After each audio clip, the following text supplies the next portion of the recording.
इज़्ज़त से माज़रत ख्वाहें जनाब डॉक्टर वहाब सूरी साहब तशरीफ़ ले आए हैं। मैं उनको बराह रास्त ही इधर लाता हूँ। अब मैं हमारी जो बंद है वहाँ कह लीजिए सरपरस्त आला कह लीजिए जनाब फराज हुसैन रज़वी साहब को ज़हमत दूँगा कि वो तशरीफ़ लाएँ। अस्सलाम वालेकुम। चूँकि टाइम हो गया है इसलिए अपने प्रोग्राम का बाकायदा आगाज़ करते हैं और तिलावत कलाम पाक से हम शुरू करेंगे। उसके लिए मैं ज़हमत दूँगा जनाब हाफ़िज़ ज़ैनुल आबिदीन साहब तशरीफ़ लाएँ। अऊज़ु बिल्लाहि मिनश शैतानिर रजीम। बिस्मिल्लाहिर रहमानिर रहीम। ला युकल्लिफुल्लाहु नफ्सन इल्ला वुस्अहा लहा मा कसबत व अलैहा मक्तसबत रब्बना ला तुआखिज़ना इन नसीना औ अख़्तअना रब्बना वला तहमिल अलैना इस्रन कमा हमलतहु अलल्लज़ीना मिन क़ब्लिना रब्बना वला तुहम्मिलना मा ला ताक़त लना बिहि वअफ़ु अन्ना वग़फ़िर लना वरहमना अंत मौलाना फंसुरना अलल क़ौमिल काफ़िरीन। सदक़ल्लाह। औज़ु बिल्लाहि मिनश शैतानिर रजीम। बिस्मिल्लाहिर रहमानिर रहीम। मोहतरम हाज़रीन महफ़िल, डॉक्टर अब्दुल वहाब सूरी साहब का तारुफ़ कराना जो है वो मेरे लिए मुश्किल है। ये मेरे उस्ताद भी हैं, मैंने फ़िलासफ़ी डिपार्टमेंट में इनसे पढ़ा भी है और आप सब जानते हैं कि ये जो है पाकिस्तान के एक बहुत बड़े और बहुत ही मशहूर स्कॉलर हैं। बुनियादी तौर पे ये फ़लसफ़े के उस्ताद हैं और इनकी जो स्पेशलाइज्ड फील्ड है वो है लिबरलिज़म और पॉलिटिकल फ़िलासफ़ी, यानी सियासी फ़िक्र व फ़लसफ़ा और लिबरलिज़म, ये इनके ख़ास मौज़ूआत और मज़ामीन हैं। और ये जो हैं इस्लामी इल्म कलाम, यूनानी फ़लसफ़ा, उसके अलावा इंसानी अफ़कार की तारीख़, जदीद मग़रिबी फ़लसफ़ा, इन सब पर बहुत गहरी नज़र रखते हैं और बड़ी आलिमाना गिरफ़्त रखते हैं। और इन्होंने एक अमरीकी फ़लसफ़ी है जिसका नाम है जॉन रॉल्स, जो कि लिबरलिज़म के बानियों में दुनिया में शुमार किया जाता है। उसके अफ़कार पर इन्होंने तहक़ीक़ी मक़ाला लिख कर PhD की डिग्री हासिल की है। और जो तालीमी और इल्मी हल्क़े हैं पाकिस्तान के, वो जानते हैं और आप में से भी कुछ लोग जानते होंगे कि डॉक्टर वहाब सूरी साहब जो हैं वो जितनी गहराई से मग़रिबी तहज़ीब और फ़िक्र को जानते हैं, पाकिस्तान में कम ही लोग जानते होंगे। और ख़ुशी की बात यह है कि कुफ़्र व इल्हाद की इन तहरीकों को और इन उलूम को जानने के बावजूद डॉक्टर सूरी जो हैं वो एक राइटिस्ट और एक मजहबी इंसान हैं। ये एक बहुत बड़ी बात है, उसका इन पर कोई असर नहीं है, बल्कि ये उसके पाकिस्तान में बड़े नाक़िदों में हैं और जो बड़े मदारिस हैं उनमें भी जाके लेक्चर्स देते हैं और वहाँ ये मग़रिबी तहज़ीब और मग़रिबी अफ़कार के बारे में वहाँ के तालिब इल्मों को, बल्कि वहाँ के असातिज़ा को भी जो है वो रोशनी देते हैं इन मौज़ूआत पर। इसके अलावा ये कि आजकल जो है डॉक्टर सूरी साहब जो हैं वो पाकिस्तान की सबसे बड़ी यूनिवर्सिटी जामिया कराची में शोबा फ़लसफ़ा के चेयरमैन हैं, सरबराह हैं फ़िलासफ़ी डिपार्टमेंट के। और इसके अलावा ये IBA में और इंडस वैली में और जो दूसरी यूनिवर्सिटीज़ हैं वहाँ भी ये जो है वो दर्स व तदरीस की खिदमत अंजाम देते रहे हैं और अंजाम दे रहे हैं। इसके अलावा एक इनका एजाज़ ये भी है कि पाकिस्तान फ़िलासफ़िकल कांग्रेस के ये सेक्रेटरी जनरल भी रहे हैं और ये जर्मन ज़बान बहुत बेहतर जानते हैं, क्योंकि आपको पता है कि जर्मनी में फ़लसफ़े की एक बहुत बड़ी रिवायत है, तो जर्मन ज़बान से भी इनको एक आला दर्जे की वाक़फ़ियत है। और पूरी दुनिया में जो फ़लसफ़े के जर्नल्स शाये होते हैं, जरायद शाये होते हैं, उसमें डॉक्टर सूरी साहब के मज़ामीन बाकायदगी से शाये होते हैं, जिसकी वजह से इनको आलमी सतह पर भी एक पहचान हासिल है बतौर एक फ़लसफ़े के उस्ताद के, एक फ़लसफ़े के स्कॉलर के। और ये जो है ये बहुत बड़ी बात है। और ज़ाती तौर पे आप लोग देख ही रहे हैं और जो इनसे मिले हैं, जो हज़रात वो जानते हैं कि ये इंतहाई मुनकसिरुल मिज़ाज और इंतहाई सादगी पसंद और दुर्वेशाना तबीयत के इंसान हैं। तकब्बुर का और गुरूर का कोई शायबा, कोई रंग इनकी शख्सियत में दूर दूर शामिल नहीं है। और ये भी एक अहम बात है कि बज़्म मुकालमा की जो पहली नशिस्त हुई थी, यानी आप ये कह सकते हैं कि ये बज़्म मुकालमा के शुरू करने वाले लोगों में हैं, उनके बानी पार्टिसिपेंट्स में हैं, तो वो इन्हीं के खुतबे से पहली बज़्म मुकालमा की नशिस्त जो है वो शुरू हुई थी, मुनक़िद हुई थी। और बज़्म मुकालमा के जो अरकान हैं, सामीन हैं, उनका बहुत अरसे से ये जो है इसरार था और उनकी ख्वाहिश थी और उनकी फरमाइश थी कि डॉक्टर वहाब सूरी साहब को दोबारा बुलाया जाए। तो हमें बहुत खुशी है और हमारे लिए बड़े फ़ख्र की बात है कि आज डॉक्टर सूरी जैसा आलिम जो है और फ़लसफ़े का इतना बड़ा स्कॉलर हमारे दरमियान मौजूद है। अभी वो आपसे ख़िताब फरमाएंगे कि क्या मगरबी तहज़ीब ज़वाल पज़ीर है, इस मौजू पर आप उन्हें समाअत फरमाइएगा। बहुत बहुत शुक्रिया। बिस्मिल्लाहिर्रहमानिर्रहीम। अच्छा, इन्होंने बहुत मेरी तारीफ़ की, बहुत शर्मिंदगी हुई मुझे। जर्मन ज़बान बहुत वाजिबी मैं जानता हूँ और वो भी भूल गया हूँ बहुत सारी, क्योंकि अब इंग्लिश स्पीकिंग वर्ल्ड पे मेरा काम है। लेकिन ये कि एक ज़माने में जर्मनी जाना, जर्मनी में मुफ्त तालीम हासिल करने की एक ख्वाहिश थी। उस ज़माने में जर्मन लैंग्वेज सीखी थी, लेकिन फिर मैंने इंग्लिश स्पीकिंग वर्ल्ड पे ही काम किया, तो अमेरिकन थिंकर था। तो फरासत साहब की मोहब्बत है कि उन्होंने इतना अच्छा इंट्रोडक्शन कराया। देखिए, मगरिबी तहरीक और मगरिबी तहज़ीब जो है उसको हज़ारों एंगल से देखा जा सकता है, सही है। और ये कि बहुत सारे लोग ये कहते हैं कि भाई ये लोग जो हैं, मुझ जैसे कुछ लोग हैं पाकिस्तान में जो मगरिबी तहज़ीब को तनक़ीदी नज़र से देखते हैं, सही है। तो उसकी वजह ये है कि बहुत सारे लोग ये कहते हैं कि भाई ये लोग जो है मगरिब को चूँकि तनक़ीदी नज़र से देखते हैं, तो ये वो लोग हैं जो अंगूर खट्टे हैं कि मिज़दाक़ हैं, कि ये लोग जो हैं चूँकि मगरिब से वो चीज़ें मफादात हासिल नहीं कर पाए और ये यहीं रह गए, इसलिए हम लोगों को गुमराह कर। तो मेरा ये ख़्याल है कि बात ठीक नहीं है।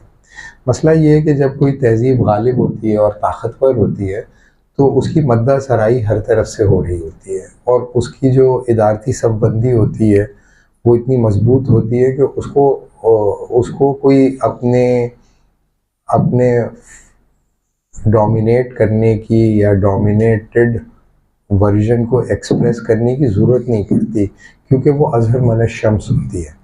तो मगरिबी तहज़ीब जो है वो उसकी जो ताकत है और जो उसकी क़ुव्वत है और जो उसकी एक्सपेंशन है और जो उसकी प्रॉब्लम सॉल्विंग कैपेसिटी है, वो तो रोज़े रोशन की तरह है, सही है। तो अगर फ़र्ज़ किया कि कोई आदमी कहे कि हम लोगों को अगर ज़िंदगी में कोई कामयाबी हासिल करनी है और आगे बढ़ना है, तो हमें मगरिब के रास्ते पे चलना पड़ेगा और मगरिबी तहज़ीब के रास्ते पे चल के जो मफादात उन्होंने हासिल किए और जो मकासद उन्होंने पूरे किए, हम भी वो पूरे कर लेंगे।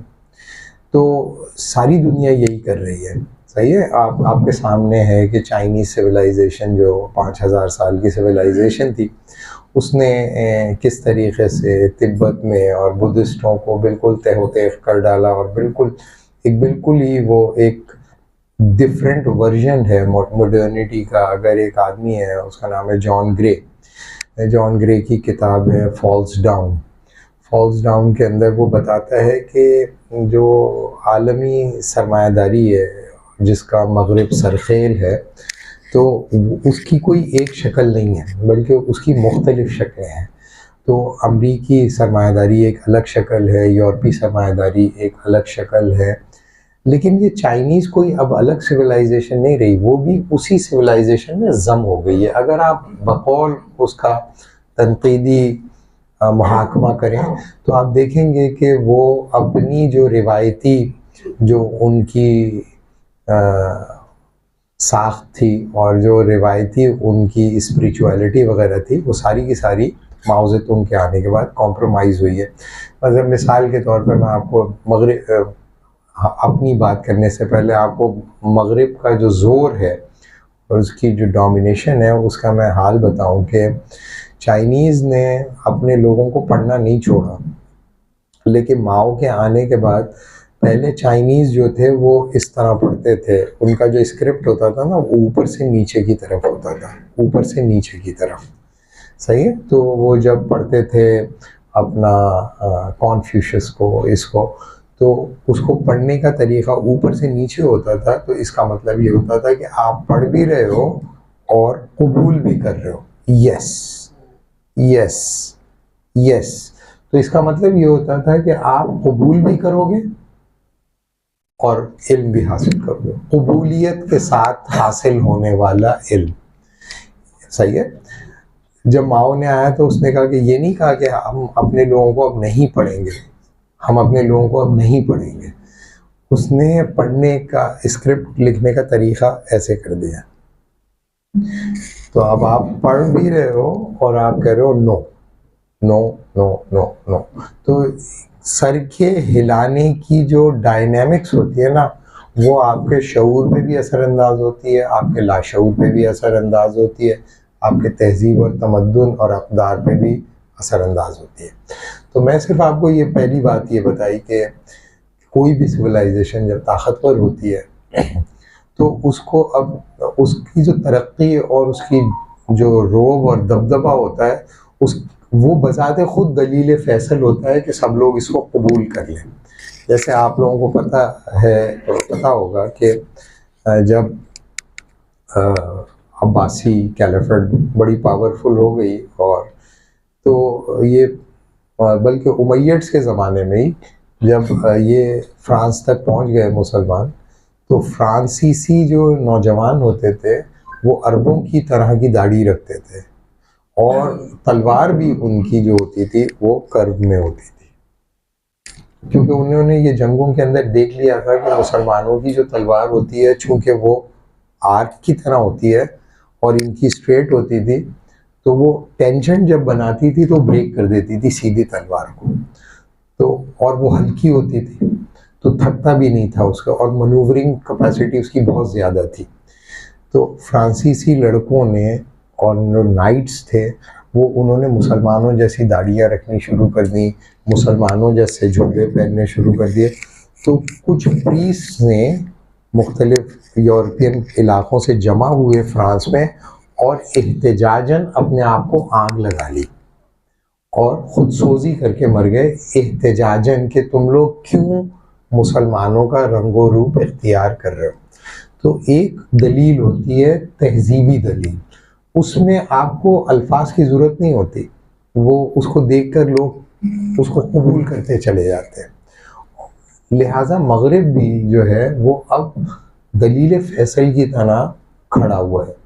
दुनिया की सारी तहजीबें उसके सामने ढेर हो रही हैं। जैसे लोग समझते हैं कि चाइनीज़ सिविलाइजेशन एक अलग सिविलाइजेशन है और पर्शियन सिविलाइजेशन एक अलग सिविलाइजेशन है, तो वो उस वक्त तक ही अपनी सिविलाइजेशनल आइडेंटिटी को बरकरार रख सकते हैं जब तक कि वो कुछ ऐसा उनके पास हो जो मगरिब के पास नहीं है, सही है ना। और अगर कुछ याद रखें कि जब भी तवज्जो जो है किसी एक तरफ से हटती है तो किसी दूसरी चीज़ की तरफ मुंतकिल होती है। सब चीज़ों पर आप तवज्जो नहीं दे सकते। तवज्जो के लिए ज़रूरी होता है कि कुछ चीज़ों पे आप तवज्जो ना दें। यानी कि तवज्जो दें, जब आपसे कहते हैं ना कि तवज्जो दो, तो इसका मतलब ही होता है कि किसी और चीज़ पे तवज्जो मत दो। आपसे कहा जाए सब चीज़ों पे तवज्जो दो, सब चीज़ों पे आप तवज्जो देंगे तो किसी चीज़ पे आप तवज्जो नहीं दे सकें। तो मगरिब की जो तवज्जो है वो मादी तरक्की के ऊपर है, जिसमें उनका कोई मैच नहीं है और कोई कंपेटिटर नहीं है उनका, और वो बहुत ही सिस्टमैटिकली ग्रो कर रहे हैं। और अगर कोई आदमी कहे कि वो जो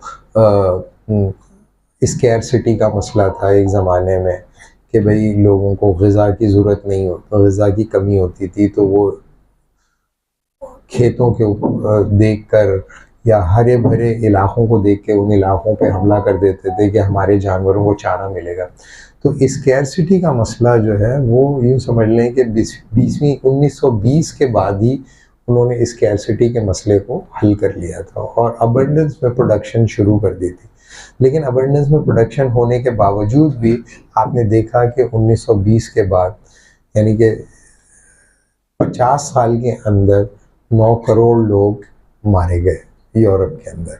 गो के उनके दरमियान स्कैरसिटी का मसला हल हो गया था, तरक्की उन्होंने कर ली थी, पढ़ लिख भी वो गए थे, और यूरोप के अंदर एवरेज आदमी जो था वो पढ़ा लिखा था, जिस ज़माने में पहली जंग अज़ीम छिड़ी और फिर दूसरी जंग अज़ीम छिड़ी। इसका मतलब ये है कि मगरिब के अंदर जो है सिर्फ यही एक टेंडेंसी नहीं है कि वो ग्रो करती है, बल्कि वो अपने मद्दे मुकाबिल दूसरी तहजीबों के साथ उसका जो ताल्लुक़ है वो मुखासिमाना है, कंपेटिटिव रिलेशनशिप है। और ये जो हम लोगों को बताया जाता है कि दुनिया अब एक ग्लोबल विलेज बन गई है और सब लोग आपस में मोहब्बत से रहते हैं और अमन और भाईचारे की फ़िज़ा कायम करने के लिए यूनाइटेड नेशंस मौजूद है, तो बहुत सारे लोग इससे अग्री करते होंगे। मैं उन लोगों में से हूँ जो इससे अग्री नहीं करता। तो मेरी बात अगर आप लोग को नागवार गुजरे तो ये सोच के आप दरगुजर फरमाइएगा कि भाई सारी दुनिया जो बात कह रही है वो ठीक कह रही है और ये कुछ बेवकूफ़ लोग हैं जो फजूल बातें कर रहे हैं, तो उसको आप एक कान से सुन के दूसरे कान से उड़ा दीजिएगा। क्योंकि ज़ाहिर है कि जो तहज़ीब ताकतवर होती है उसके ऊपर जब आप कोई तनकीद बांधते हैं तो सबसे पहले ये पूछा जाता है आप कौन हो, आप कहाँ खड़े हो, आपकी क्या हैसियत है, आपका क्या मकाम है, आपकी यूनिवर्सिटीज़ का रेट क्या है, आपकी यूनिवर्सिटी 500 यूनिवर्सिटीज़ में भी नहीं आती, आपकी लोगों की इल्मी गिरफ्त क्या है, आपकी लोगों की इल्मी हकीकत, जो बिल्कुल सही बात है, ठीक बात है।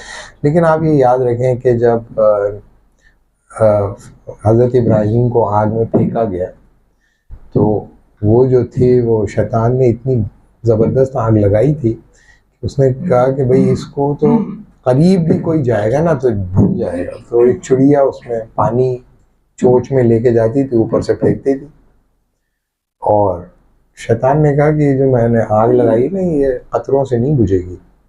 तो चिड़िया ने कहा कि भाई हमें पता है कि इससे आग नहीं बुझेगी, ये पक्की बात है, लेकिन हम उन लोगों में शरीक होना चाहते हैं जिन्होंने नमरूद का मुकाबला किया, जिन्होंने आग का मुकाबला किया। तो ये याद रखें कि कभी दुनिया में कुछ सिविलाइजेशंस बहुत ताकतवर होती हैं और आपको लग रहा होता है कि ये डिफीटेबल नहीं है, लेकिन इसकी बुनियाद पे आप अपने सच को गिव अप नहीं करते, आप अपनी अक़दार को गिव अप नहीं करते, और आप ये भी नहीं कह रहे कि हम कोई जुल्म या ज़्यादती या बदमाशी करेंगे। आप अपने फ्रंटियर्स को डिफेंड करते हैं जब तक कि आप डिफेंड कर पाए, और अगर आप डिफेंड नहीं कर पाए और आपको कॉम्प्रिहेंसिव डिफीट हो गई तो फिर इसका मतलब ये है कि अल्लाह ने यही फ़ैसला किया था। लेकिन असल में जो कोशिश होती है वो ये होती है कि आप ये कर क्यों रहे हो, सही है। तो मैं आज जो अभी आपसे बात करूँगा ये मैंने तमहीदी बात की है। मैं तमहीदी बात इसलिए कर देता हूँ कि लोग कहते हैं कि भाई ये देखें ये इन लोगों को ना, इनको जिस गाड़ी में ये बैठ के आए वो मगरिब की बनी हुई है जिससे ये बात कर रहे हैं, ये एक आम आदमी के जहन में ये आता है ख्याल। तो ये याद रखें कि जो फ़िरौन की चक्की का जो आटा होता था ना, हज़रत मूसा वही खाते थे। ये थोड़ी है कि कहीं चांद से आता था खाना, तो वो वही खाते थे। तो जब हम किसी दौर में होते हैं तो उस दौर के अंदर जो हो रहा होता है उसी को बरतते हैं ना। सवाल ये कि हम उसके लिए मरे जा रहे हैं या नहीं, सवाल ये कि उसके लिए हम क्या कुर्बान करने को तैयार हैं। तो इस वक्त दुनिया में जो तहजीब हकीकी मायनों में, ये मैं कोई मजाक नहीं कह रहा, ये कोई मैं किसी खुशफहमी में नहीं कह रहा, ये हकीकत है। ये जो दुनिया के जो टॉप नॉच थिंकर्स हैं उनका ये ख्याल कि मगरिब के सामने जो असल में सिविलाइजेशन खड़ी हुई है वो इस्लामिक सिविलाइजेशन है। वो मुल्क नहीं है, वो पाकिस्तान नहीं है, वो ईरान नहीं है, कुछ ऐसा वैल्यू सिस्टम है इन तमाम के अंदर जो रेजिस्ट कर रहा है, और वो आखिरी लोग हैं जो हकीकतन रेजिस्ट कर रहे हैं। और जो मगरिब के अंदर रेजिस्टेंट मूवमेंट है वो इस्लामिक मूवमेंट्स की तरह नहीं है। मगरिब के अंदर भी रेजिस्टेंस है, लेकिन उन्हें हम कहते हैं one point agenda solidarity movements, वो अलग तरह की मूवमेंट्स हैं। One point agenda solidarity movements जो हैं वो मगरिब के अंदर किसी एक इशू के ऊपर रेजिस्ट करती हैं। अगर आप उनका वो मसला हल कर दें तो वो न्यूट्रलाइज हो जाती हैं, सही है। लेकिन इस्लाम का जो क्लेम है वो कॉम्प्रिहेंसिव है, वो किसी दूसरी सिविलाइजेशन को अपनी कसौटी पे परखना चाहता है, अपनी कसौटी पे। अब आपने कहाँ है वो कसौटी, इस तरह की बातें हैं, ये मौलवियों की हालत देखें और इनकी हालत देखें, इसकी बात नहीं हो रही। बात हो रही है वर्ड ऑफ द गॉड की और सुन्ना ऑफ द प्रॉफिट। वो तो है ना वहाँ पर। अगर हम लोग निकम्मे और नालायक निकले तो कोई अल्लाह किसी दूसरे को खड़ा कर देगा। आपको क्या पता, मार्दन एक पित्तौल जो था उसी को खड़ा कर दिया अल्लाह ताला ने। पित्तौल के बारे में आप लोग जानते, पित्तौल जो था वो एक फौज में कर्नल था यूरोपियन, उसके घर के अंदर एक मुलाजिम था और वो मुलाजिम जो था वो उसके ऊपर चार्ज लगाया कि ये हुकूमत के खिलाफ साजिश कर रहा है और स्पाई का काम कर रहा है। उस बच्चे का नाम याहिया था, वो एक ब्लैक अफ्रीकन था, इसका स्लेव था। तो इसने उसको गिरफ्तार कर लिया, गिरफ्तार करके उस पर केस चला, उसको सजाए मौत हो गई। तो याहिया से मिलने गया पित्तौल ने कहा कि मैं इसके लिए कुछ कर नहीं सकता, लेकिन ये कि अब मैं क्या करूं। तो याहिया ने कहा कि भाई मैं जो हूं कल सुबह मैं जन्नत में चला जाऊंगा, कल सुबह मैं जन्नत में चला जाऊंगा, लेकिन आप अच्छे आदमी हैं, लेकिन मुझे खतरा ये है कि आप जहन्नुम में जाएंगे। पित्तौल ने कहा कि तुम भाई अपनी फिक्र, बोले मुझे अपनी कोई फिक्र नहीं है, मुझे आपकी फिक्र है क्योंकि आप बहुत अच्छे आदमी हैं। तुमने ये कहने के लिए मुझे बुलाया? ये कहने के लिए बुलाया था। वो तो पित्तौल बाहर निकला, पित्तौल बाहर निकलने के बाद उसने फील किया कि वो जो काम कर रहा है ज़िंदगी में उसकी कोई मीनिंग नहीं है, और ये बच्चा जो है जो काम कर रहा है इसके कोई मीनिंग है, मैं इसके मीनिंग का मुकाबला नहीं कर सकता। पित्तौल ने जाकर रिलीजन को पढ़ा, खुद से पढ़ा, कन्वर्ट हुआ, अरबिक सीखी, अरबिक का इंग्लिश ट्रांसलेशन किया और सैकड़ों लोगों को मुसलमान किया। अब आ जाते हैं इस बात पे कि मगरिब में अभी क्या सिचुएशन है। तो ये याद रखें कि हर सिविलाइजेशन जो होती है उसके जो आम आदमी होते हैं उसकी 3 लेयर्स होती हैं। एक होते हैं आम लोग, एक होती है सेकंड लेयर इंटेलिजेंशिया, ये बहुत ताकतवर होते हैं, और एक होती है फर्स्ट लेयर इंटेलिजेंशिया जो एब्स्ट्रैक्ट आइडियाज़ के ऊपर बात कर रहे होते हैं। असल में देखा यह जाता है कि जो फर्स्ट लेयर इंटेलिजेंशिया है, जो कि इंटेलेक्चुअल्स हैं, जो कि फ़लसफ़ी हैं उनके, वो क्या सोच रहे हैं, क्या वो अपनी सिविलाइजेशनल ग्रोथ को वैल्यू कर रहे हैं और उससे मुतमईन हैं और उसको मुस्तकबिल उसका रोशन देख रहे हैं या नहीं देख रहे।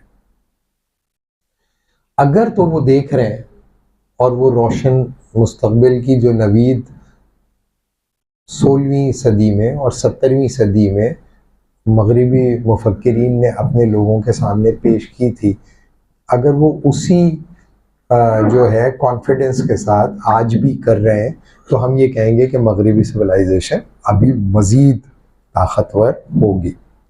लेकिन अगर उनका जो फर्स्ट लेयर इंटेलेक्चुअल है वो अपनी तहजीबी बरतरी और अपनी आफाकियत से रुजू कर रहा हो, अपने फ़लसफ़ों के अंदर इस बात से रुजू कर रहा हो कि हमारे पास कोई आफाकी सच्चाई मौजूद है, हमारे पास कोई आफाकी निज़ाम इक़्तिदार मौजूद है, हमारे पास कोई आफाकी निज़ाम अक़दार मौजूद है, हमारे पास कोई आफाकी निज़ाम जो है अफ़कार मौजूद है, तो हम ये कहेंगे कि हाँ भाई अभी सिविलाइजेशन को फर्स्ट लेयर पे जाके हमें टक्कर लेनी है। हकीकत ये है कि मगरिब का जो फर्स्ट लेयर इंटेलेक्चुअल है, जो 1950 के बाद, दूसरी जंग अजीम के बाद जितने भी बड़े थिंकर्स उनके पैदा हो रहे हैं, वो अपनी आफाकियत से रुजू कर रहे हैं। देखें, जब कोई सिविलाइजेशन अपनी आफाकियत का आपको दावत देती है, जैसे फ़र्ज़ किया कि एक मुसलमान है, आप लोग मुसलमान हो ना, तो अगर फ़र्ज़ किया कि अगर आप लोग मुसलमान हो और कोई आदमी कहे कि काफिर हो या कोई नॉन मुस्लिम हो या कोई यूरोपियन हो और वो आपसे कहे यार मैं मुसलमान होना चाहता हूँ, तो आप लोग क्या बोलोगे, क्या कहोगे उसको मुसलमान होना चाहिए या नहीं? है खुश होंगे आप इस बात पे कि यार मुसलमान हो रहे हैं तो अच्छी बात है। सवाल ये है कि आप ये क्यों कहोगे अगर मुसलमानों की हालत ही ऐसी है, जैसे बकौल आप लोगों की हालत यही है ना, मुसलमानों की हालत नहीं है, भीख मांग रहे हैं, चोरियां कर रहे हैं और सही नहीं तोल रहे और गटर खुले हुए हैं और मारा मारी हो रही है, धमाके कर रहे हैं, सेक्टेरियनिज्म है, ये सब कुछ है ना, ये तो सब कुछ है। अब वो मुसलमान होने आ गया आपके पास, तो आप क्या बोलोगे उससे? आपको क्या बोलना चाहिए उसूलन? हाँ, उस नहीं, वो कह रहा है मैं मुसलमान हो जाता हूँ। क्यों हो रहे हो? हाँ, तो आप फर्ज है मैडम, मैं आपका क्या नाम है? फरजाना मैडम कह रही हैं कि हम उसे वेलकम करेंगे। तो कोई आदमी कहेगा यार देखो खुद कितने हालात ख़राब हैं इन लोगों के, मारा मारी हो रही है, कोई बच्चियों को मार रहा है, कोई औरतों को मार रहा है, कोई सर काट देता है, ये मुसलमानों की हालत है, ये देखो भिखमंगे लोग हैं, क्या लोग हैं ये, शर्म नहीं आती इन लोगों को, इनके लीडरों की हालतें देखो। ये बोलोगे आप या कहोगे कि देखो हम लोगों को मत देखो, अल्लाह को देखो, अल्लाह के रसूल को देखो और अपनी आखिरत को देखो। भाई हम लोग तो जा रहे हैं जहन्नुम में, लेकिन तुम पक्की बात है कि जन्नत में चले जाओगे, क्योंकि तुम्हारी उम्र भी अब काफ़ी हो गई है और तुम्हें बदमाशी करने का तुम्हारे पास वक्त भी नहीं है, और ये कि तुम रहोगे भी अमेरिका में, मुसलमान हो गए अमेरिका चले जाना, शराफत से ज़िंदगी गुजारना, इंतकाल हो जाएगा, जन्नत में चले जाओगे। तो असल में क्या चीज़ है, आपने फर्स्ट लेयर के लेवल पर उसको एड्रेस किया है, सेकंड या थर्ड लेवल पे नहीं किया। इसका मतलब ये हुआ कि मुसलमान जितने भी चंपूगिरियाँ कर लें, आप लोगों को इस बात पे यकीन है कि मरने के बाद अल्लाह ने आपसे पूछना है, मरने के बाद पूछना है, और जो पूछना है उसका जवाब मैंने तैयारी नहीं की, शायद ये कर ले और ये कर लेगा तो कामयाब हो जाएगा। तो आपको बहैसियत मुसलमान अपनी आखिरत की कामयाबी पे अगर यकीन होगा तो आप उसको वेलकम करोगे। लेकिन अगर आपका ईमान फारिग हो गया, आप फारिग हो चुके हो, तो आप कहें अबे मैं खुद ही मुसलमान नहीं, तो आपका नाम मुसलमान है? मैं तो हूँ ही नहीं मुसलमान, इस्लाम कुछ नहीं है, सब गलत है और झूठ है, और तुम भी झूठ है। तुम भाई अपना कोई ईमान तलाश करो, कोई और, हमारे पीछे नहीं आओ। तो इसका मतलब ये है कि आपको अपनी आफाकियत से और अपनी सच्चाई से आपने रुजू कर लिया। समझ में आ गई बात? तो ये अगर आपको कोई जो हमारे बड़े बड़े इंटेलेक्चुअल्स हैं जो टेलीविज़न पे बैठे हुए हैं, जैसे ही दीन की कोई बात करो तो वो मुसलमानों के कीड़े निकालने शुरू। बिल्कुल सही बात है, मुसलमानों में है कीड़े, तो ऐसी बात नहीं है। लेकिन जो सच्चाई है उस पर शक नहीं है। वो जो कीड़े निकाल रहे हैं वो कहें भाई इन सबको कीड़े में है कीड़े, आप बताओ अपना। आप तो नहीं कर रहे ना ये, आप तो इंशाल्लाह कामयाब हो जाओगे ना, आपको तो यकीन है ना, तो आप अपनी तरफ दावत दे लो ना, उनकी तरफ दावत ना दो। मगरिब में जब आप जाके कहते हैं ना कि मैं आप जैसा बनना चाहता हूँ, तो कहते हैं क्यों बन रहे हो हमारे जैसे? First layer intelligence. वो ये बताता है कि भाई इस सिविलाइजेशन में तो बड़े मसले हैं, और जो दावे हमने किए थे वो तो सच्चे थे नहीं, झूठे दावे थे वो तो। जो 16th सेंचुरी और 17th सेंचुरी के इनलाइटनमेंट थिंकर्स ने इंसान के बारे में जो दावा किया था, रियासत के बारे में जो दावा किया था, आज़ादी के बारे में जो दावा किया था, रैशनैलिटी के बारे में जो दावा किया था, अमन के बारे में जो दावा किया था, और वो दावों से वो मुस्तकिल रुजू करते चले जा रहे हैं, पीछे हटते चले जा रहे हैं, रिट्रीट कर रहे हैं। आप उनके जैसा बनना चाहते होगे तो कहेगा कि हाँ हाँ ठीक है आप बनो, लेकिन ये कि भाई हमारे पास कोई सच वच है नहीं, सच है नहीं कोई हमारे पास। आपको ये अच्छा लग रहा है, मज़े करने हैं, वॉल्ट डिज्नी देखना है आपको और नेटफ्लिक्स देखना है, आप करो मौज मस्ती, लेकिन इन दी एंड आपका अपना सच होगा और आपकी अपनी जिम्मेदारी होगी। तो वो आपकी कोई जिम्मेदारी वगैरह लेने को तैयार नहीं है। समझ में आ रही बात? ये मैं पूरी एकेडमिक रिस्पॉन्सिबिलिटी के साथ आपको बता रहा हूँ। मैं उन सब चीज़ों का हवाला दे सकता हूँ, आप खुद भी जाके देख सकते हो।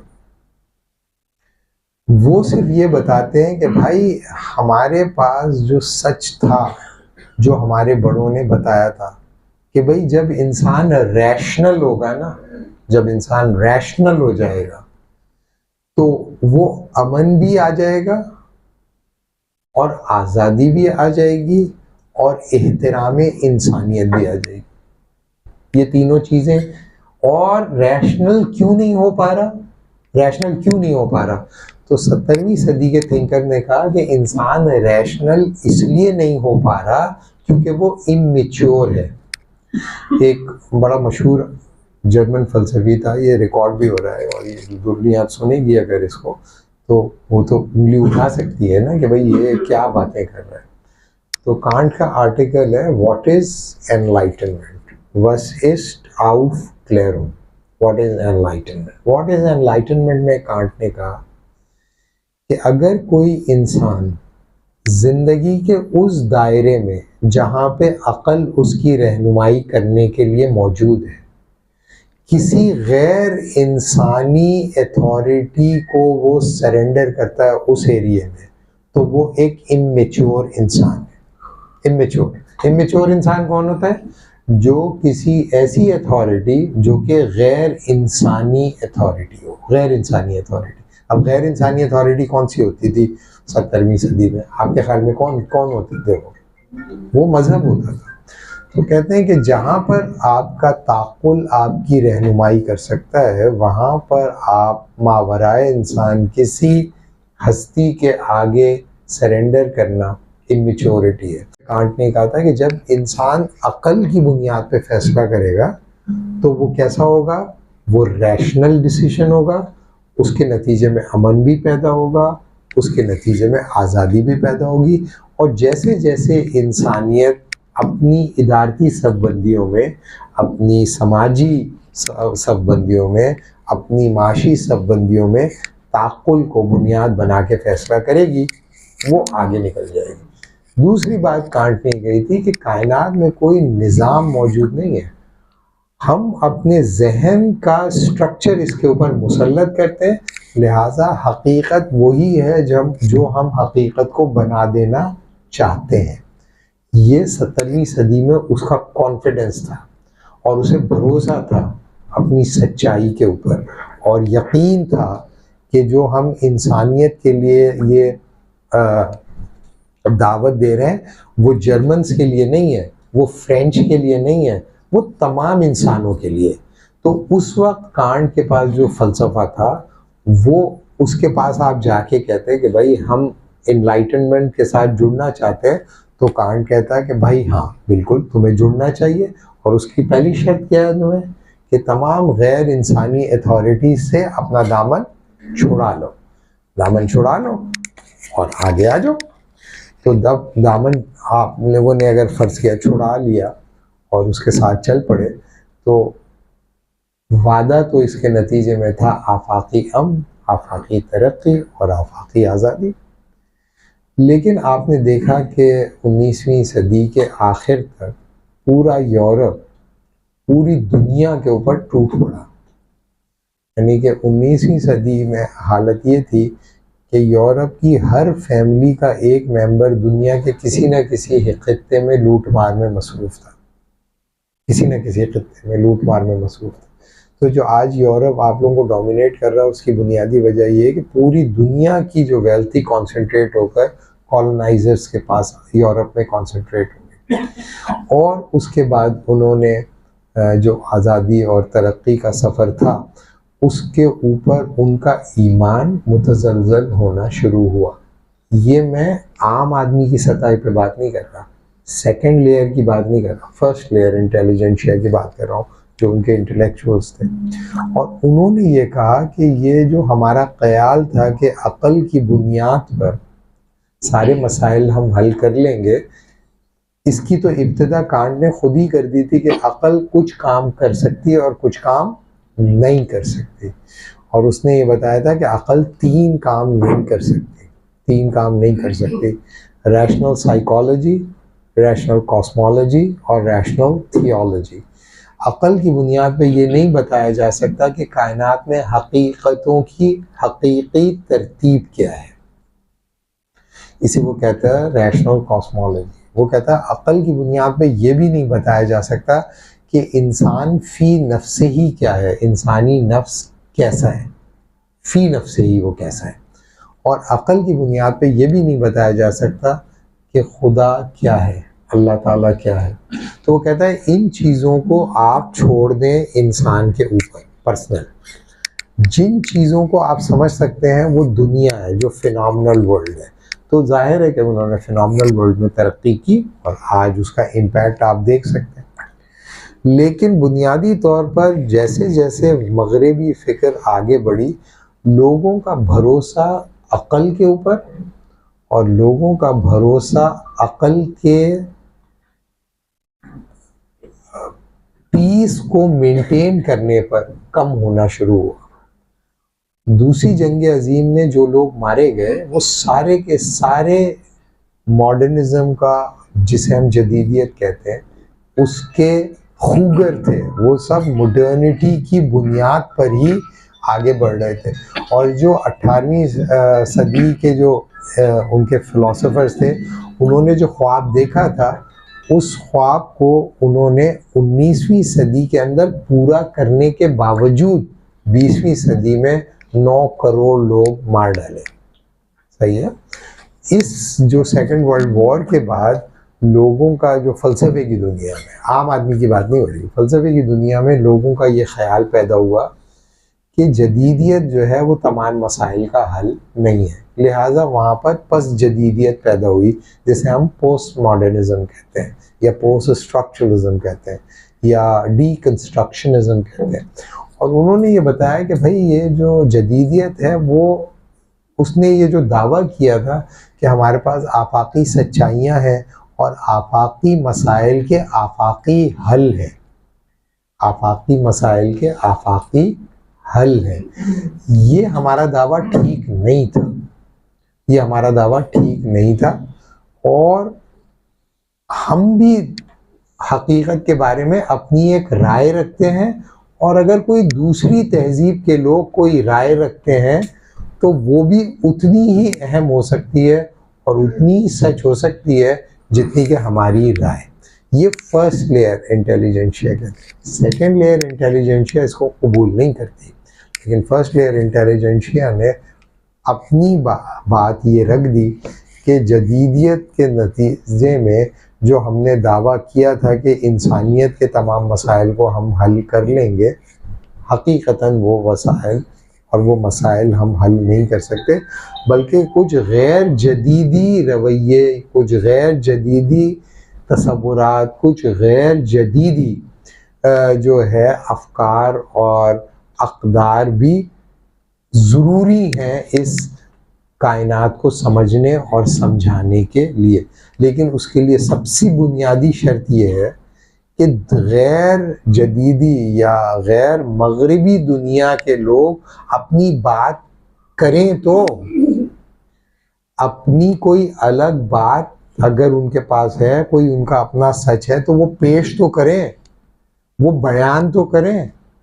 तो वो तो अब फर्स्ट लेयर इंटेलिजेंशिया तो आपकी बात सुनने को तैयार है, क्योंकि उन्हें पता चल गया कि हमने जो वादे किए थे उसके नतीजे में हम चांद पे तो जा सकते हैं, लेकिन हम कोई आफाकी इक़दार नहीं पैदा कर सकते।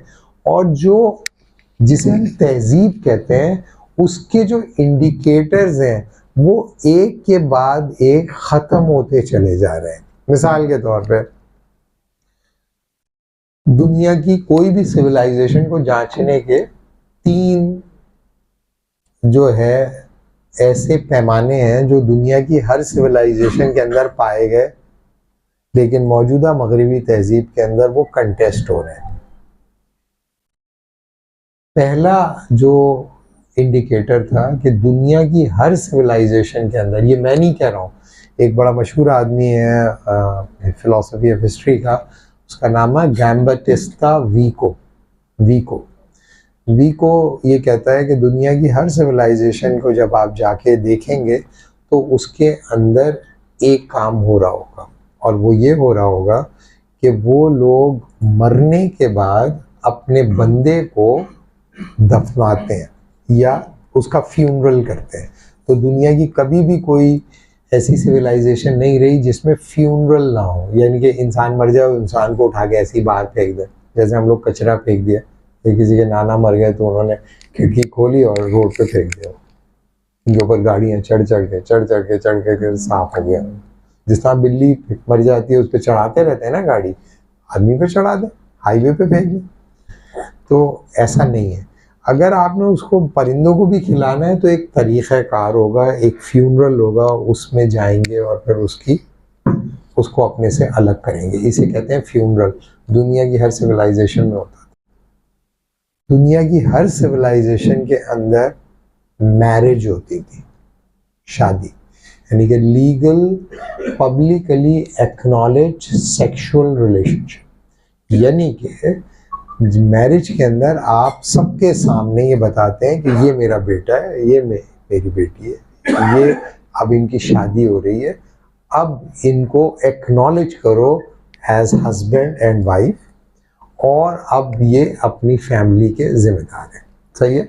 तो मैरिज का इंस्टीट्यूशन दुनिया की हर सिविलाइजेशन का में मौजूद रहा, दुनिया की हर सिविलाइजेशन मौजूद है। और तीसरा वो कहते हैं कि दुनिया की हर सिविलाइजेशन में वर्शिप रही है। दुनिया की कोई ऐसी सिविलाइजेशन नहीं रही जिसमें लोग इबादत ना करते हो, हर सिविलाइजेशन ने इबादत की।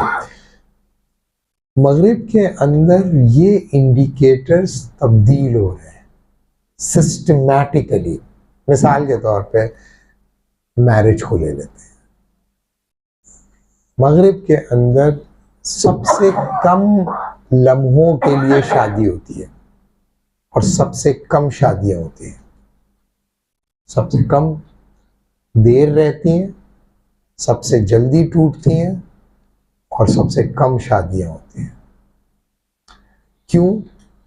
क्योंकि शादी के नतीजे में जो वैल्यू है, मगरिब की जो सबसे रिमार्केबल वैल्यू है, जिसने हमारी नौजवान नस्ल को, जैसे इस वक्त हम लोग सब बैठे हुए, तो हम लोग तो सब बहुत जल्दी मर ही जाएंगे, कुछ 1-2 जवान बच्चे बैठे हैं, ये भाई बैठा हुआ है, बाकी हम लोग तो सब ज़्यादा हम से पारी ना है।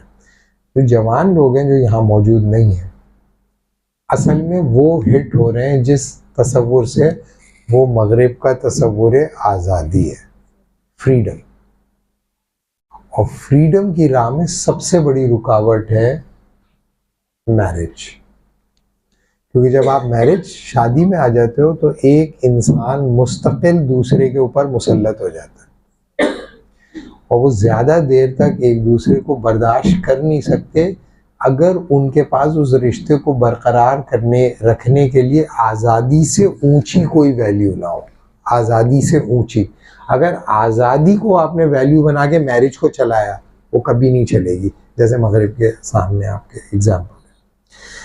क्योंकि आज जब आप शादी करते हैं तो इसका मतलब ये होता है कि आप का लिबास कोई दूसरा हो गया और दूसरे का लिबास आप। इसके नतीजे में आपकी फ्रीडम डेफिनेटली कॉम्प्रोमाइज़ होगी। अब मजहबी माशरे जो होते हैं, ये सिर्फ मुसलमानों की बात नहीं है, हर मजहबी माशरे में वो आज़ादी को किसी और वैल्यू के ऊपर परखता है। और वो वैल्यू क्या होती है?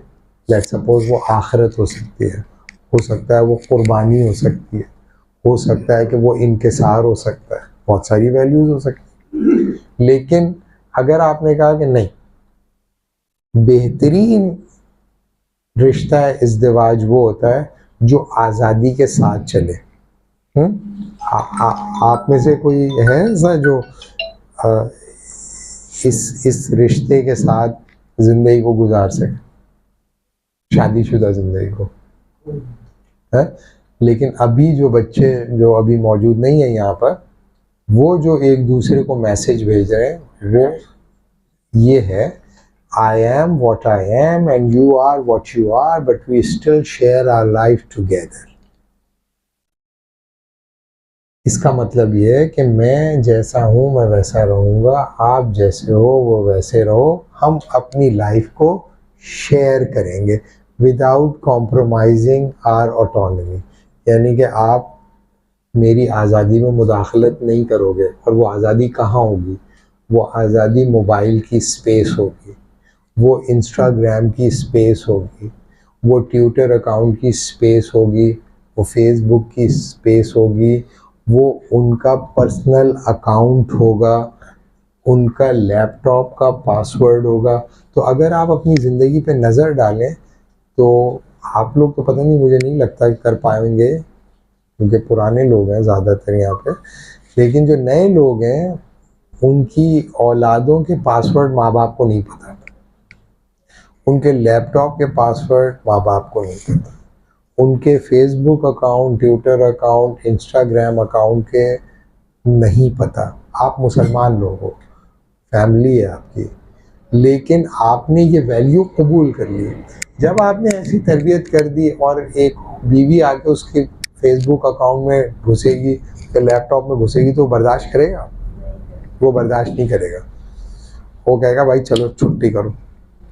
तो पहली चीज़ ये याद रखें कि हम जब कहते हैं कि मगरिबी तहज़ीब जो है वो अपनी अक़दार से रुजू कर रही है, वो उसकी बुनियादी वजह ये है कि आज़ादी को उन्होंने वैल्यू तो बना दिया है, लेकिन जब आज़ादी के साथ वो ज़िंदगी गुजारते हैं तो उसके नतीजे में कोई दूसरी वैल्यू नहीं बचती और वो ब्रेक होनी शुरू होती है अक़दार की सतह के ऊपर, मुस्तकिल और मुसलसिल ब्रेक हो रही है।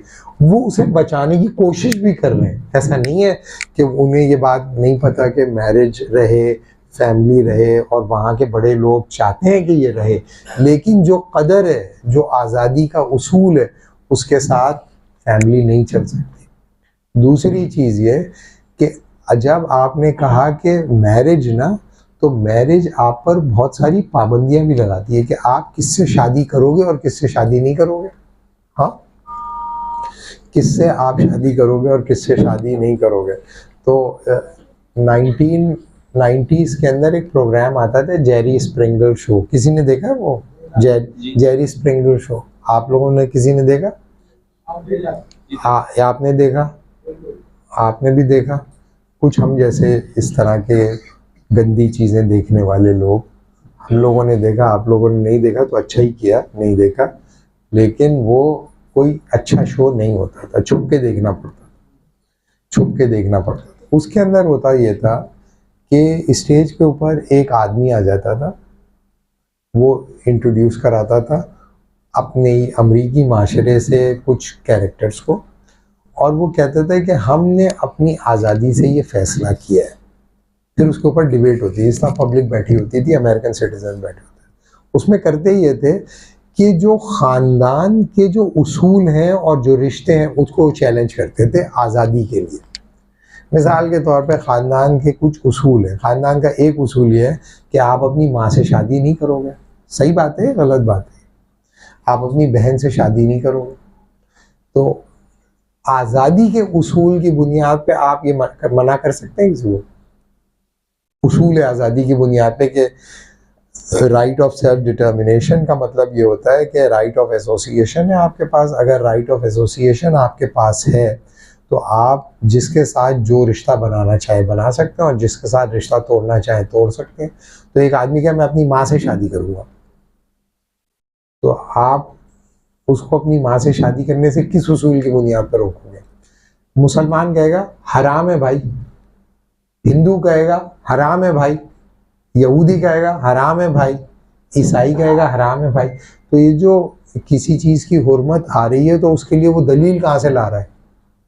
वो दलील लेके आ रहा है मज़हब से और कह रहा है भाई ये किसने बताया है? ये अल्लाह ने बताया है। इसने मज़हब को निकाल दिया और आपने कहा मैं आज़ादी और अक़ल की बुनियाद पर फैसला करूँगा हर चीज़ का।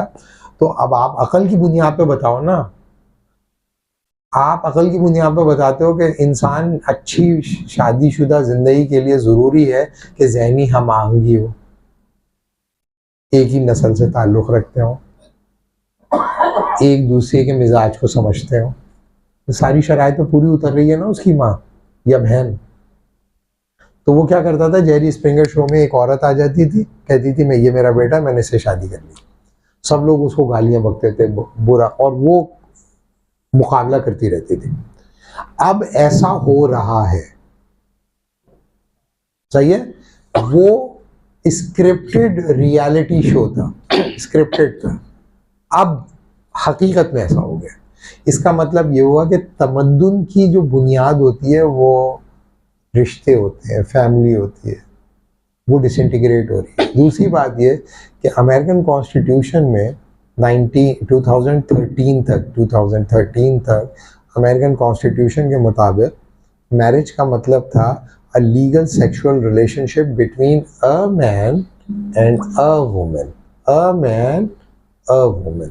अगर एक आदमी दो शादियां कर ले, जैसे मुसलमान चले जाते हैं, पाकिस्तानी चले जाते हैं, यहाँ पर पाकिस्तान में एक बीवी होती है, एक वहाँ पर कर लेते हैं, तो दो बीवियाँ हो जाती हैं।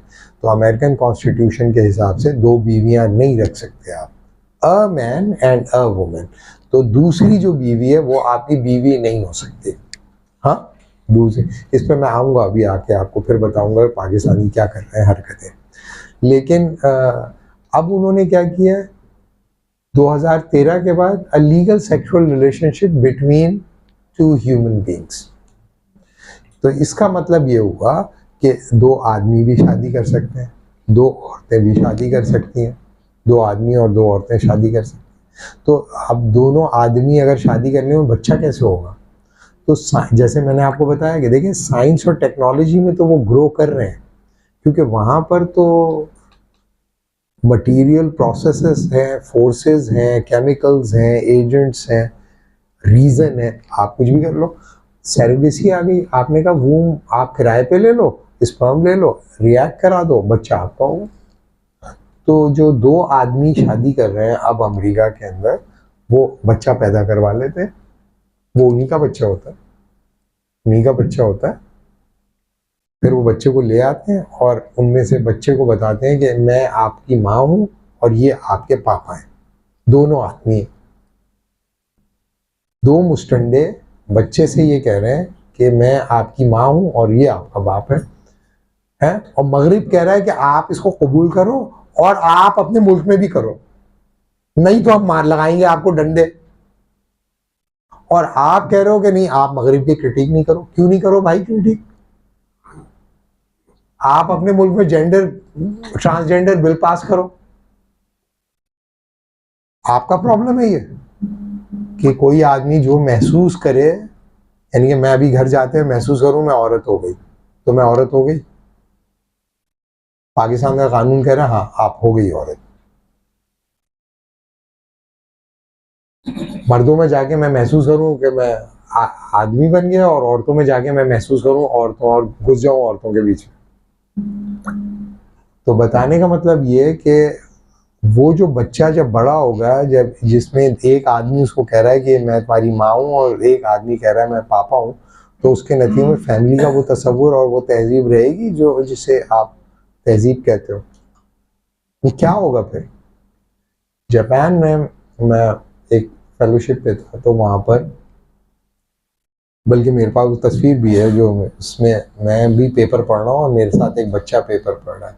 जापान के अंदर सैरोगेसी इतनी ज़्यादा हुई है, यानी कि लोगों ने कहा कि हम बच्चा पैदा करा लेते हैं सैरोगेसी के थ्रू। वूम ले लिया, स्पर्म अपना दे दिया, रिएक्ट करा दिया और वो उन्होंने बच्चा तैयार करके दे दिया कि ये ले खेलें बच्चे से।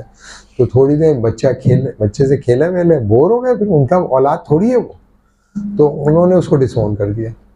सैरोगेसी के इतने बच्चे डिसोन किए जापान में लोगों ने कि जापानीज गवर्नमेंट को एक इदारा बनाना पड़ गया जो सैरोगेसी के जो बच्चे हैं उनकी निगहदाश्त करता है, क्योंकि वो ताकतवर रियासत है, दौलत है उनके पास, तो वो पाल रहे हैं। नॉर्मल बच्चे पैदा हों, जैसे हमारे मुल्क में तड़ातड़ बच्चे पैदा कर रहे हैं लोग, तो अच्छी बात है, फिर मुफ्त में पैदा हो रहे हैं। लेकिन $70,000 में जो बच्चा पैदा हो उसके लिए आप इन्वेस्टमेंट कर रहे हो, और जो मुफ्त में बच्चा पैदा हो रहा हो उसके लिए काउंटरसेप्टिव मेडिसिन बना रहे हो कि आप।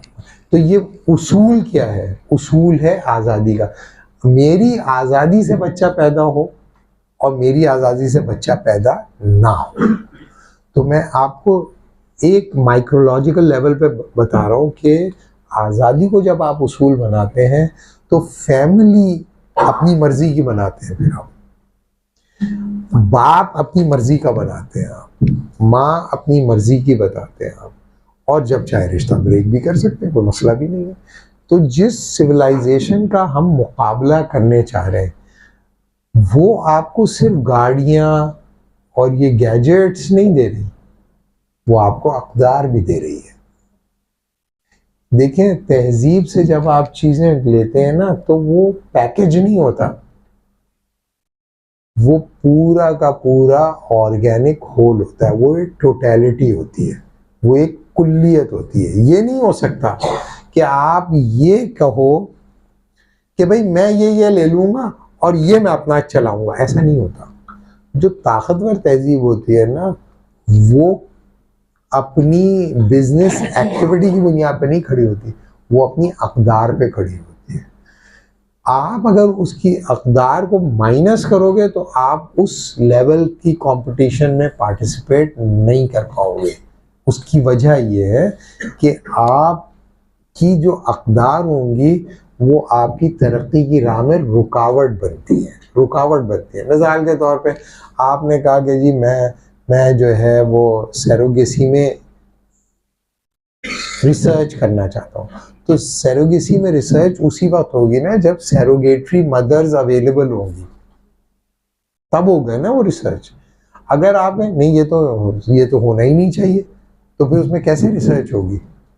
तो आप अगर रुक भी गए तो दुनिया रुकेगी? वो तो कर रही है, वो तो करती रहेगी।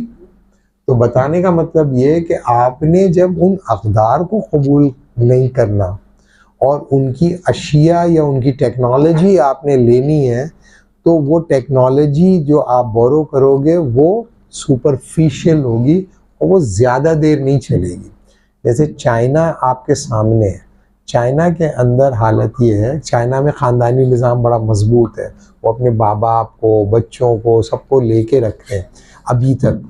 लेकिन अभी चाइना के अंदर मसला क्या हुआ है? चाइना में मसला ये हुआ है कि लड़की शादी करने को तैयार नहीं है, लड़की शादी नहीं कर रही। तो जब वो शादी नहीं करेगी तो फिर क्यों? वो कहेगी मुझे ज़रूरत क्या है शादी करने की, दुनिया में मैं सब कुछ वो ही अचीव कर सकती हूँ और दुनिया ओपन है, मैं शादी क्यों करूँ? तो नतीजा ये है कि चाइना में आदमी बढ़ गए और औरतें कम हो गई। तो बताने का मतलब ये कि अब चाइनीज़ गवर्नमेंट उनको कैसे तैयार करे? चाइनीज़ गवर्नमेंट उनको तैयार नहीं कर पा रही, इंसेंटिवाइज कर सकती है ज़्यादा से ज़्यादा। तो बताने का मतलब ये कि अगर फ़र्ज़ किया कि किसी भी सिविलाइजेशन की जो वैल्यू सिस्टम है उसके ऊपर जब आप नज़र डालते हैं तो आपको उन इंडिकेटर्स पे नज़र डालनी होती है जो इंडिकेटर तहजीब के नुमाइंदा अफकार हैं। उनमें एक बुनियादी है फैमिली।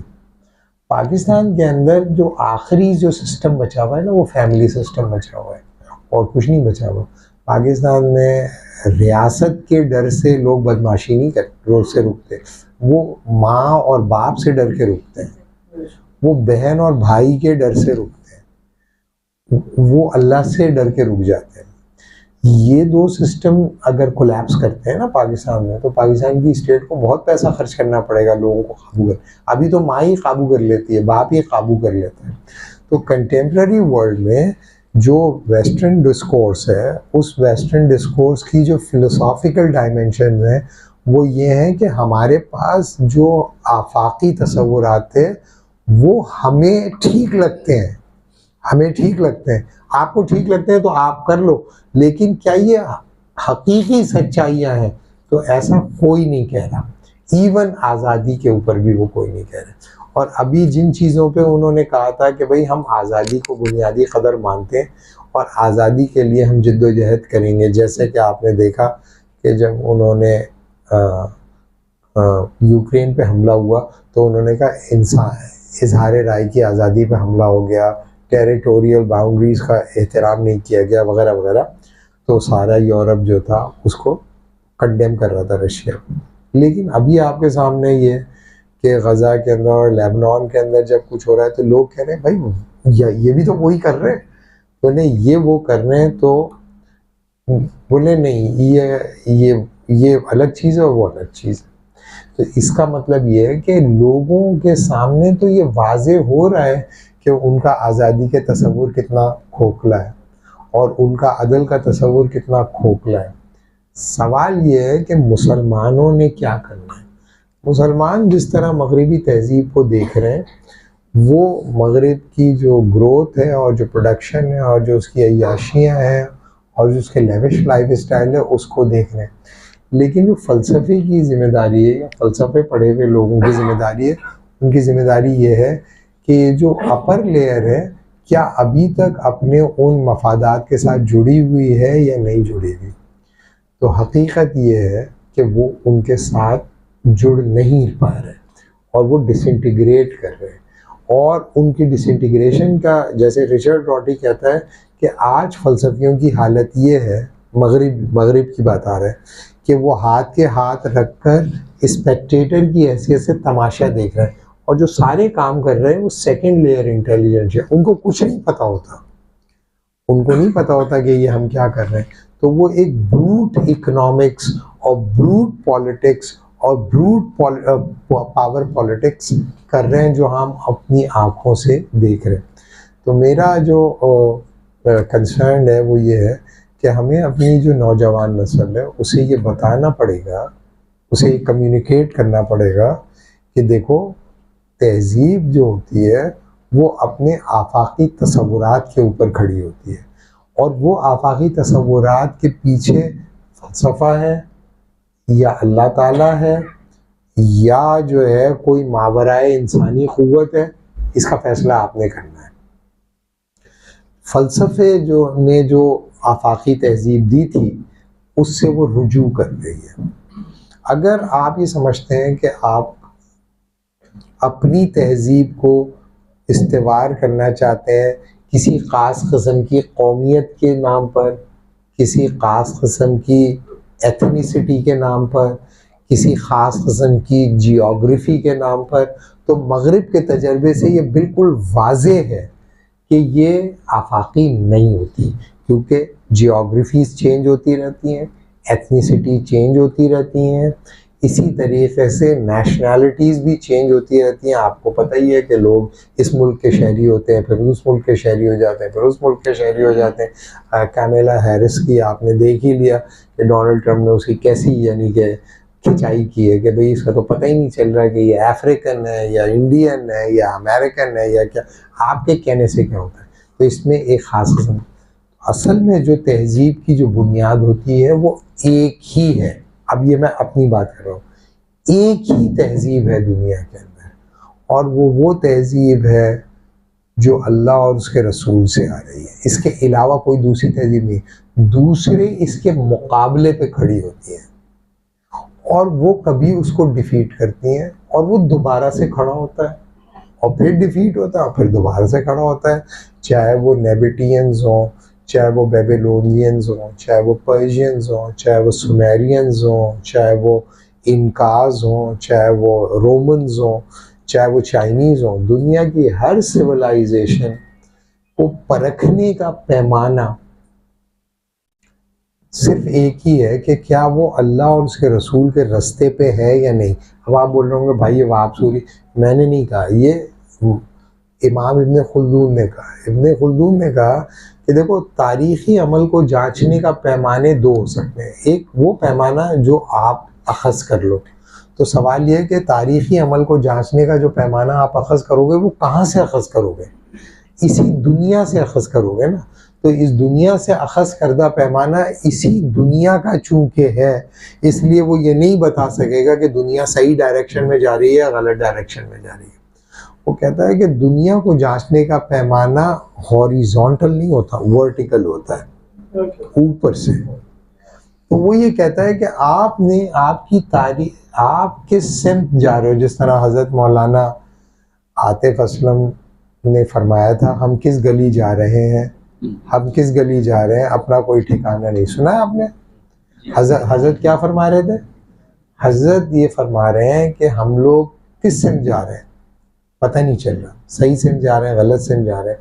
तो इमाम इब्न खुल्दून ने हज़रत को ये जवाब दिया कि इन्ना लिल्लाहि व इन्ना इलैहि राजिऊन, तुम अल्लाह की तरफ से आ रहे हो और अल्लाह की तरफ जा रहे हो। तो अगर आपने मगरिब को देखना है तो मगरिब से जो भी लेना है, जिस कसौटी पे लेना है आपने, वो ये कि इसके नतीजे में इन्ना लिल्लाहि व इन्ना इलैहि राजिऊन में आप कितनी चीज़ को खो रहे हो, कितनी चीज़ को खोगे। सही है। और आप कहोगे भाई ये मुल्लाओं वाली बात, मुल्लाओं वाली बात, सच एक ही रहता है, उसको एक आलिम कहे या एक मुझ जैसा जाहिल कहे, क्योंकि सच हम क्रिएट नहीं करते, सच होता है। सच हमने क्रिएट नहीं किया, सच रिवील होता है। अब सवाल ये है कि उसको कैसे नबर्द आजमा हो, कैसे देखें, इसके लिए आपको काम करना पड़ेगा और अपनी नई नस्ल को बताना पड़ेगा कि खुल्दून ये कहता है कि अगर वक्त गुजरने के साथ साथ कुरान और सुन्ना पे अमल करना आपके लिए मुश्किल होता चला जाए तो इसका मतलब ये है कि आप गलत सिमत में जा रहे हैं। और अगर आपके लिए कुरान और सुन्ना पे अमल करना आसान होता चला जाए तो आप सही सिमत में जा रहे हो। इसमें कोई रॉकेट साइंस नहीं है, रॉकेट साइंस नहीं है, सिंपल सी बात है। तो अगर हम मिन हैसुल कौम, एक फ़र्द की हैसियत से ये काम करना बहुत आसान है, फ़र्द की हैसियत से, ये फ़र्द की हैसियत से आपने भाई है ना सब कुछ छोड़ देता हूँ, शराफत की ज़िंदगी गुजारूँगा, इंतज़ार करूँगा अपने इंतकाल का, मैं चले जाऊँगा अल्लाह के पास। मुसलमानों का चैलेंज ये है कि अल्लाह मियाँ कहता है कि सबके साथ आओ, सबके साथ। हमारी यहाँ एक पार्टी थी पाकिस्तान में, वो हर इलेक्शन हार जाते थे। तो एक इलेक्शन बड़ा था कि वो जीत जाएगी पार्टी, लेकिन वो हार गए, इस्लामी निज़ाम की कोशिश कर रहे थे। तो उनके एक लीडर थे, उन्होंने कहा कि भाई पाकिस्तान में इस्लामी निज़ाम नाफिज करने की मैंने कोशिश की, अब मैं बुढ़ा हो रहा हूँ लेकिन यहाँ तो नहीं आ रहा। तो उनके ख़ानदान शरीफ आदमी थे, तो उनके ख़ानदान से उनको विरसे में अच्छी ज़मीनें लोगों ने ले ली, उनको एक पहाड़ दे दिया, उनका ये मेरे हिस्से में मिला। हाँ ये तो उन्होंने कुछ बकरियां खरीदी और पहाड़ पे चले गए और पहाड़ पे बकरियों को रखा और उन्होंने कहा ये मेरी रियासत है, इसमें मैंने इस्लामी निज़ाम नाफिज कर दिया। बकरियां बिल्कुल एन इस्लामी निज़ाम के मुताबिक ज़िंदगी गुजारती, नेचर के ऊपर थी, अपना वज़ान देते थे, नमाज़ पढ़ते थे और इस्लामी शरिया नाफिज कर दी और उसके बाद उनका वहीं इंतकाल हो गया और कोई बेरारवी नहीं हुई, सब ठीक रहा वहाँ पर और वो चले गए जन्नत में। एज एन इंडिविजुअल इस्लाम को प्रैक्टिस करना आज की दुनिया में बहुत आसान है, कोई आपको कुछ नहीं कहेगा। मसला उस वक्त होगा जब आप इज्तिमाइयत के अंदर कोई काम करोगे। इज्तिमाइयत में जब आप काम करोगे तो फिर आपकी माशरती कमज़ोरियाँ, आपकी समाजी कमज़ोरियाँ, आपकी इल्मी कमज़ोरियाँ, आपकी माली कमज़ोरियाँ, ये सब आ जाती हैं। सही है। तो हम लोगों का प्रॉब्लम ये है कि अगर तो हम लोग एज एन इंडिविजुअल चाहे तो चाहे आप अमेरिका चले जाए कोई प्रॉब्लम नहीं है आपको, आप आराम की ज़िंदगी गुजार सकते हो। लेकिन प्रॉब्लम ये है कि जो दीन होता है ना, ये शुरू होता है नो से। ला बोलो पहले। अब जब आप ला बोलते हो ना, दुनिया आपको नहीं छोड़ेगी, फिर आपको नहीं छोड़ेगी। यस आप बोलते रहो तो वो भी यस बोलेंगे, यस को यस है, लेकिन नो को फिर नो है, नो को फिर नो है। तो आप देखें कि मुसलमान सबसे ज़्यादा नो कहने वाली तहजीब है। वेस्ट आपके सामने एक प्रपोजल लेके आता है, आप मिन हैसुल खाम कहते हैं ये तो हम नहीं करेंगे, ये तो हराम है, ये तो हम नहीं करेंगे। तो इतने वीक होने पे जब ये इतनी जोर से नो बोल रहे हैं, तो बर्नार्ड लुइस कहता है अगर ये ताकतवर हो तो दुनिया का क्या हश्र करेंगे। तो आप हम लोगों को अपनी तहजीब को पहचानने की ज़रूरत है। मगरिब डिफीट खा रहा है, ये आपको मजाक लग रहा होगा, लेकिन हकीकत ये है कि डिफीट जो होती है वो तहजीब की सतह पर होती है। तो जो उसके फैमिली, अभी मैं फैमिली को भी बता सकता हूँ कि फैमिली का क्या हशर हो रहा है, और वो अगर आपने उस सिविलाइजेशन को चैलेंज नहीं किया, जैसे हम चैलेंज करते हैं उसको, तो हम चैलेंज करते हैं तो हमारे चैलेंज करने से वो रुकेंगे थोड़ी। हमारी, हम लोगों की हैसियत उस चौकीदार की तरह है जो एक ऐसे मैदान के बाहर बैठा हुआ है कुर्सी लगा के जिसकी कोई दीवार नहीं है। तो वहाँ सब लोग अंदर जा रहे हैं, आ रहे हैं, बंद आ रहे हैं, जा रहे हैं। तो एक आदमी का भाई मैं भी चला जाऊँ, तो चौकीदार ने नहीं आप नहीं जा रहे। तो खड़ा हो गया, फिर सब आ रहे जा रहे, आ रहे जा रहे। तो उसने कहा भाई ये सब लोग तो जा रहे आ रहे, तो तुम किसी को रोक तो नहीं रहे। तुम, मैं भाई तुमने पूछा ना मेरे से, तुमने पूछा तो मैं तुम्हें बता रहा हूँ। तो आप लोगों ने मुझसे पूछा तो मैं आपको बता रहा हूँ। वैसे मेरे से मैं पूछने से होगा क्या। लेकिन ये कि अल्लाह में कहेगा तुमसे जब लोगों ने पूछा था कि भाई एक डोमिनेंट सिविलाइजेशन है और वो इस्लाम को अपना पार्ट बनाने की कोशिश कर रही है अपनी टर्म्स एंड कंडीशन पे और थल्ले लगा रही है उसको, तो तुमने क्या बोला था उनको। अल्लाह में मैंने तो उनको मना किया था कि भाई ये नहीं करो, मुकाबला करो उसका। मैंने कहा उन्होंने सुना या नहीं सुना ये मैटर नहीं है, तुमने कहा या नहीं कहा। तो अल्लामा इकबाल कहते थे हमें है हुक्म अज़ान, सही है ना। अल्लामा इकबाल ने अपनी पूरी जान मार के अजान दी, ठीक है ना, उसकी उन्होंने कीमत भी चुकाई। तो उनके साथ आप देख लेंगे परसिक्यूशन हुआ, उनको जॉब्स नहीं मिली, ये नहीं मिला, बहुत कुछ हुआ उनके साथ, लेकिन उन्होंने बोल दी अपनी बात। अब वो तो हमारे पास आ गई ना, तो आप भी बोल दो जो आपको आप बोल सकते हो। तो मगरिबी तहजीब जो है उसके साथ हमारा जो ताल्लुक़ है वो मुखासिमाना है, कंपेटिटिव रिलेशनशिप है। और ये कंपटीशन हमने नहीं शुरू किया, उन्होंने शुरू किया। वो ये कह रहे हैं कि तुम चेंज हो, हम उसको नहीं कह रहे, हम तो डरे हुए और पिट रहे हैं। वो कह रहा है आप, हम न्यूक्लियर बॉम्ब बनाएंगे आप नहीं बनाओगे, हम ये करेंगे आप ये नहीं करोगे, आप डॉलर के अंदर ट्रेड करोगे आप इसमें नहीं करोगे। हम क्या कर रहे हैं, हम तो पिट रहे हैं और हम तो मार खा रहे हैं। लेकिन क्या हम अपनी अक़दार से भी पीछे हट जाएं। तो जब हम अक़दार की बात करते हैं तो मैं ये मेरी एग्जाम्पल हमेशा याद रही है। कभी कोई आपसे आके पूछेगा ना भाई मैं मुसलमान हो जाऊँ, तो मुसलमानों की इतनी बदतरीन हालत देखकर भी अगर आप में ये कहने का हौसला है कि हो जा भाई हो जा, तो इसका मतलब है आप अभी तक अपनी आफाकियत से जुड़े हो। और जिस दिन आपसे किसी ने कहा भाई मैं मुसलमान हो जाऊँ, तो क्या करेगा भाई मुसलमान हो गए, तो समझ लें आप फारिग हो गए, काम हो गया आपका। मगरिब के साथ ये मौका है। मगरिब फ्रैंक कनिंगम यहाँ पाकिस्तान आया तो उसने तकरीर की फ्रेजाइल डेमोक्रेसी पे।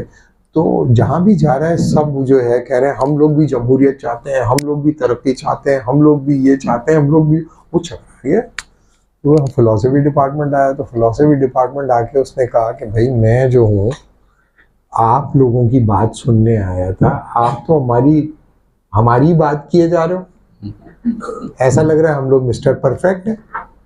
तो भाई मैं तो कोई और लेक्चर देने आया था, अब मैं आपको बताता हूँ कि जमहूरियत के मसाइल क्या है, मैं बता देता हूँ आपको, क्योंकि आप जो बातें कर रहे हो तो मेरा पड़ोसी भी मुझे वही बता रहा है। तो उसने फ्रेजाइल डेमोक्रेसी के ऊपर बताया कि डेमोक्रेसी कैसे इंस्ट्रूमेंटलाइज करती है इंसानों को और एक ख़ास तबके को पावर दे देती है और दूसरे तमाम बेवकूफ़ों की तरह उसके गिर्द नाचते रहते हैं और एक स्पेक्टेटर बन जाते हैं। जमहूरियत बिल्कुल क्रिकेट मैच की तरह होती है।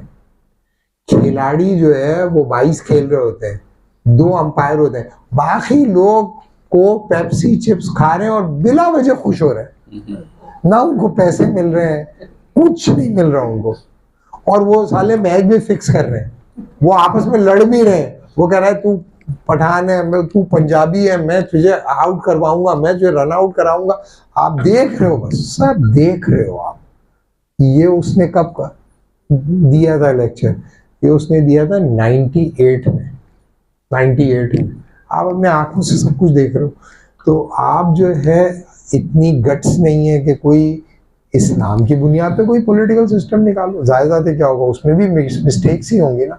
आप कोई इस्लाम के नाम पे कोई माशी निज़ाम निकाल लो, निकाल सकते हो ना। यही अल्लामा इकबाल ने, कायदे आज़म ने ही कहा था ना, भाई हम एक्सपेरिमेंट करेंगे, एक एक्सपेरिमेंट ये भी करके देख लो, लेकिन हम नहीं कर रहे। तो इसका मतलब ये है कि हम लेट गए और हमें ज़रूरत नहीं रही।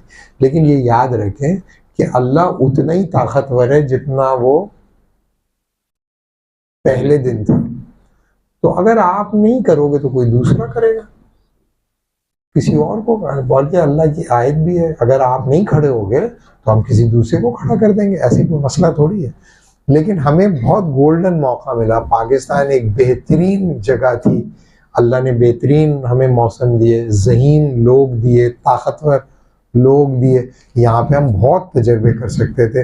अभी भी देर नहीं है, अभी भी बहुत कुछ है, अभी भी हमारे लोग उतने ही ज़हीन है, इतने इंटेलिजेंट है और हम कर सकते हैं। तो हमें यहाँ पे करना चाहिए। अल्लाह ने जितना हमें मौका दिया और जितना आराम दिया है, जितने सुकून दिया और दौलत भी बहुत दी है, मौसम भी सारे दिए हैं, हर मौसम दिया है, पहाड़ दिए हैं, सब कुछ दिया है। तो इंशाल्लाह हम लोग, अल्लाह ने चाहा तो करेंगे। मुझे पता नहीं है मैंने क्या बातें की, मैं ज़्यादा टेक्निकल गुफ्तगू नहीं की, लेकिन मैंने ये बताने की कोशिश की कि मगरिब आफाकी सतह पर जब हम कहते हैं कि वो रुजू कर रहा है तो वो अक़दार की सतह है, अक़दार की सतह। ठीक है, अभी यहीं पे रोकिए। शुक्रिया, थैंक यू।